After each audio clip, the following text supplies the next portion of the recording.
cette question du mode de vie vient à la suite d'autres Imagination Week sur lesquels nous étions portés sur la santé, l'humanité, nous avons porté sur le manager possible, nous avons été portés sur d'autres sujets, et cette semaine est dédiée au mode de vie. Et avant de commencer avec notre conférencier, notre conférence inaugurale avec Joël de Ronet, je souhaiterais simplement avec vous partager cette question du mode de vie, à la fois pour que nous ayons ensemble une première compréhension de ce que ça peut être, parce que vous allez en avoir besoin pendant toute la semaine, et à la fois pour lancer un peu ce thème-là. Les modes de vie sont à la source de l'humanité, que ce soit à travers les communautés, la communauté épicurienne, qui se regroupait déjà dans la banlieue de Athènes, moins 300 avant Jésus-Christ, avec principes, avec codes singuliers, jusqu'à la mise en œuvre. Aujourd'hui, plutôt demain, des projets du type seasteading, que peut-être certains connaissent déjà, dont l'enjeu, dans ce projet-là, est de créer, d'ici 2020, simplement, d'ici quelques années, une nouvelle communauté de pionniers, avec un nouveau type de gouvernement, d'organisation, dans des eaux internationales, avec la question du mode de vie qui traverse toutes les civilisations. Ceci est régulièrement mis en œuvre par des groupes qui se veulent plutôt en marge de la société, afin de promouvoir, disent-ils, une société meilleure, face à la réalité qu'ils critiquent, qu'ils jugent injuste, dictatoriale, qu'ils jugent fade, ennuyeuse ou autoritaire. Ils veillent alors à développer un style qui leur est propre, au risque d'être vu comme un épiphénomène par la masse dominante. Le lexique de sciences économiques et sociales définit officiellement le mode de vie comme un ensemble des pratiques sociales et culturelles repérables de l'individu, du groupe, de la société, qui déterminent une façon particulière de vivre, la consommation, les loisirs, les goûts. Il semble qu'au fur et à mesure de l'élévation du niveau de vie, les modes de vie se diversifient. En effet, la notion de mode de vie n'est pas une évidence à comprendre d'emblée, bien difficile à cerner. Les occurrences appartiennent généralement au vocabulaire de la sociologie, illustré en France par les ouvrages, évidemment, du sociologue Pierre Bourdieu, auteur en 70 du premier ouvrage qui va traiter sur ces notions-là, la distinction. On trouve aussi la notion en management, pour qui le consommateur veut traduire sa personnalité à travers ses achats, son style de vie. Et aussi, il faut y voir un sens philosophique. Le mode de vie désigne la façon dont je veux éprouver le monde dans lequel je vis. Le mode de vie renvoie à la notion de modalité, autrement dit, le champ des possibles qui s'offre à chacun de nous. Cet élan de vitalité, finalement, va s'opposer à quoi? Va s'opposer au standard, la standardisation ou la norme, le conformisme. Ainsi, les marginaux, les sous-groupes, les sous-cultures veulent se distinguer de ce que l'on appelle aussi le mainstream. En s'opposant au commun, les groupes se développent dans les interstices des sociétés. Et évidemment, sont acteurs de cette société-là par régénérescence. Ceci est déterminant, la société dans son ensemble s'actualise à travers ces micro-groupes. Quels sont les domaines que revêt la notion de mode de vie? En quoi les modes de vie sont-ils véritablement en marge de la société ou en sont-ils la vitalité? Tel est le projet, en nous intéressant en premier lieu aux évolutions récentes des modes de vie, puis en regardant quels sont les modes de vie aujourd'hui qui témoignent de notre changement d'existence. Aujourd'hui, la société intériorise de nouvelles pratiques et les modes de vie prennent des formes de plus en plus variées. La seconde moitié du XXe siècle a été ponctuée par des revendications politiques, écologiques, sexuelles, tandis que l'art a pris une nouvelle place dans la société. L'amélioration du niveau de vie, jugée trop quantitative, a fait émerger une notion bien plus large, qui est celle de la qualité de vie. Cette vision a été prônée par les communautés hippies dans les années 60, voulant se démarquer des straights. Les hippies ont voulu vivre en marge de la société, en s'opposant à un modèle de vie prôné par leurs parents, le fameux American Way of Life. Consommation, uniformité, ordre, autonomisation des individus, telles sont les valeurs auxquelles les jeunes alors ont voulu s'opposer. Cette façon de vivre, fondée sur la création d'un groupe fort, a fait des émules partout dans le monde. Elle atteint son paroxysme, pour certains qui la connaissent, évidemment dans cette petite ville d'Inde, qui s'appelle Auroville, située à une dizaine de kilomètres au nord de Pondichéry. La ville cherche depuis 1968 à créer de nouveaux liens entre les hommes pour intégrer la communauté d'un millier de personnes de plus de 30 nationalités. Le processus est lourd dans cette communauté. Ainsi, il faut ouvrir ses services pendant une année, sans rémunération, et ensuite construire sa maison, bien que la propriété privée n'existe pas. La ville elle-même s'organise autour de la philosophie du groupe. L'urbanisation a été pensée pour s'adapter au mode de vie particulier. On y distingue ainsi 4 quartiers principaux pour l'artisanat, le logement, les pavillons internationaux et pour les activités culturelles. Tous sont fondés sur des principes architecturaux qui sont évidemment innovants et respectueux de la nature autour d'un bâtiment central qui est ici, le Madrimandir.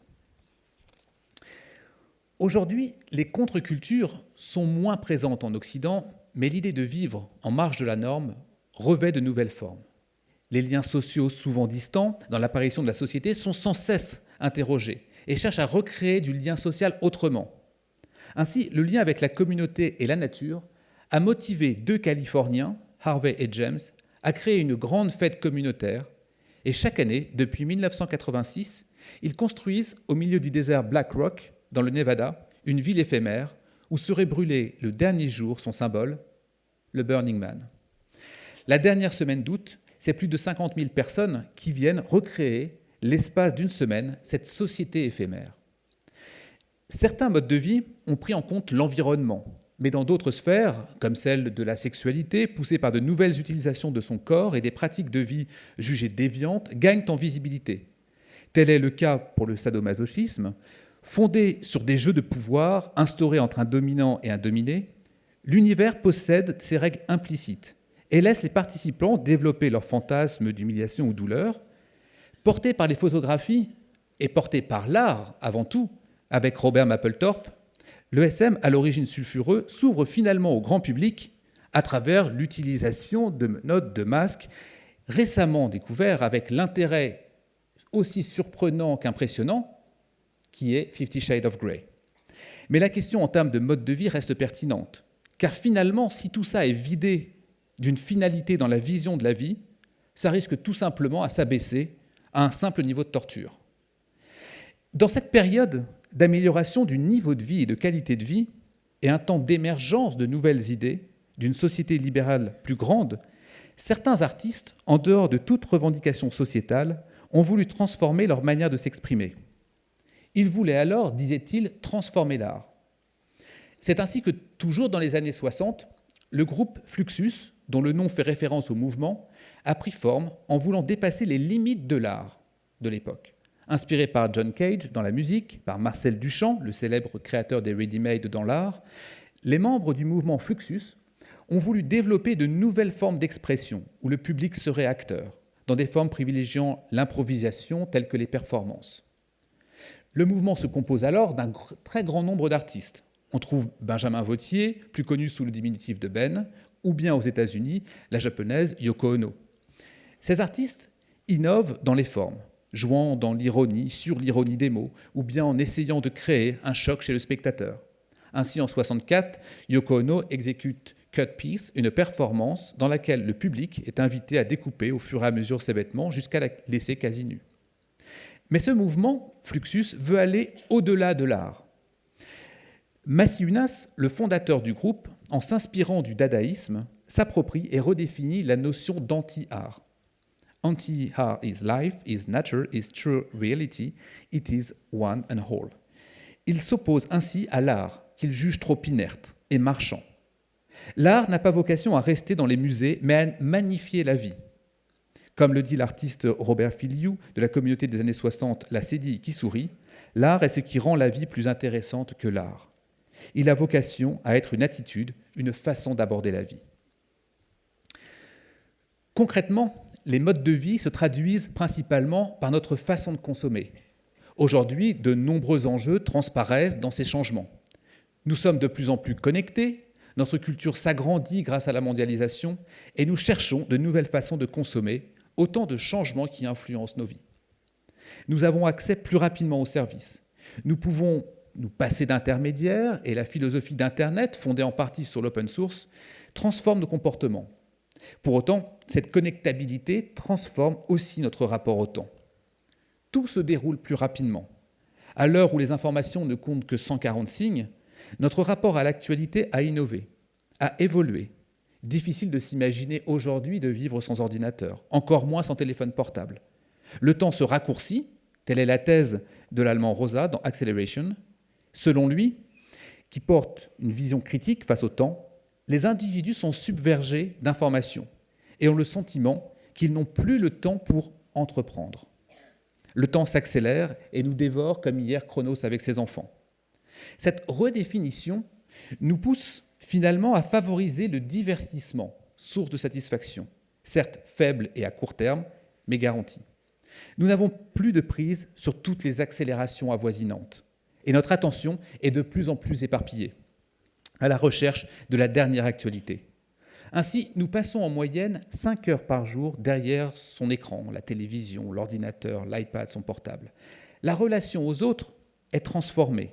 Les liens sont polymorphes, à la fois physiques, mais aussi virtuels, au détour d'un mail, d'un inbox, d'un Snapchat. C'est en cela qu'a été développé le slow movement, aujourd'hui qui cherche à aller contre les principes de ce temps dans lequel nous subissons. Créé par Petrini lors de l'inauguration d'un restaurant McDonald's à Rome, le mouvement s'est d'abord intéressé à l'alimentation en vue de lutter contre la malbouffe. Ainsi, le slow food cherche à réduire le circuit de consommation entre cultivateurs et consommateurs, tant d'un point de vue géographique qu'économique. Le but de ce mode de vie est de préserver une qualité de vie, de gagner en authenticité et de réduire son empreinte écologique, d'être responsable vis-à-vis des générations futures. Le mouvement a depuis gagné son importance en s'étendant évidemment à d'autres pays d'Europe, aux États-Unis et à d'autres secteurs. Ainsi est apparue la slow finance. La finance doit se mettre, ou plutôt se remettre au service de l'économie, et l'économie doit servir la société humaine et la réapprendre, la société, en vivant dans un équilibre avec l'environnement sans détruire celui-ci. Au culte de la rapidité et de l'assouvissement immédiat, elle substitue, dite, l'économie régénératrice. Internet a redéfini la notion de communauté.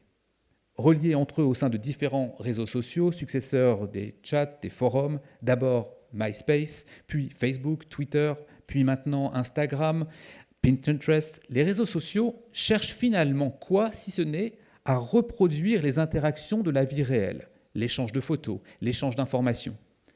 Ce besoin de lien a fait émerger un nouveau type de consommation. À travers l'économie collaborative, le client devient acteur de ce qu'il consomme. C'est l'économie de la transformation et c'est gagner essentiellement en authenticité, ce que l'on appelle la sharing economy. Ainsi, vous les connaissez, en 2007, ces trois garçons, Chesky, Gebia et Prelsaskrit, ont proposé d'héberger des participants chez eux lors d'un congrès en leur louant un matelas gonflable, Airbed, et en leur offrant le petit déjeuner, le breakfast. L'Airbnb est né. Pour ses fondateurs, le site représente une nouvelle façon de voyager pour aller au plus proche de la vie locale. Tous connectés ne serait pas finalement une philosophie à vivre. Face à ce constat, que le temps s'accélère, que les modes de vie s'enchaînent et que tout semble finalement assez vain, il est temps pour nous de réfléchir à notre mode de vie et de le prendre en main, le mode de vie que nous voulons construire. Qui est de mieux finalement que la communauté punk pour nous aider à penser ça, en s'appuyant sur 3 slogans. No future, never surrender et do it yourself. No future for me, chantent les Sex Pistols dans God Save the Queen. Face à ce constat, nous avons 3 possibilités. Ou bien nous renonçons et nous subissons. Nous abandonnons et nous nous retirons du jeu. Ou bien nous nous battons pour changer en s'appuyant sur les 2 autres slogans. Never surrender, ne jamais capituler, et do it yourself. L'éthique du punk a toujours été le do it yourself, afin de ne pas compter sur les autres. Marginalisés, ils se sont dit capables d'organiser des concerts, de publier des ouvrages, des disques, des magazines, de participer à des activités politiques. C'est imaginer une nouvelle façon d'être, de s'habiller, de se nourrir, comme végétarien, de se loger, bref, de vivre en prenant son destin en main et de ne surtout pas laisser les autres le faire. Ce do-it-yourself n'a jamais été aussi populaire et mis en œuvre dans l'ensemble de la société. que ce soit par ce que l'on nomme l'innovation frugale, comme à l'origine des initiatives du type Wikipédia, Airbnb ou Uber, même si celles-ci ont ensuite développé un business model. Voici donc votre thème pour la semaine. Voici donc très rapidement avec vous ce que l'on peut esquisser de ce qu'ont été les modes de vie, de ce que peut être un mode de vie, c'est-à-dire prendre son destin en main. Imaginez le mode de vie du futur, voici le thème que vous avez à travailler. Imaginez votre mode de vie. Cette semaine est l'occasion de développer votre idée de la façon la plus libre qu'il soit. Nous ne vous remettons pas les clés de votre vie, nous avons laissé évidemment les portes ouvertes.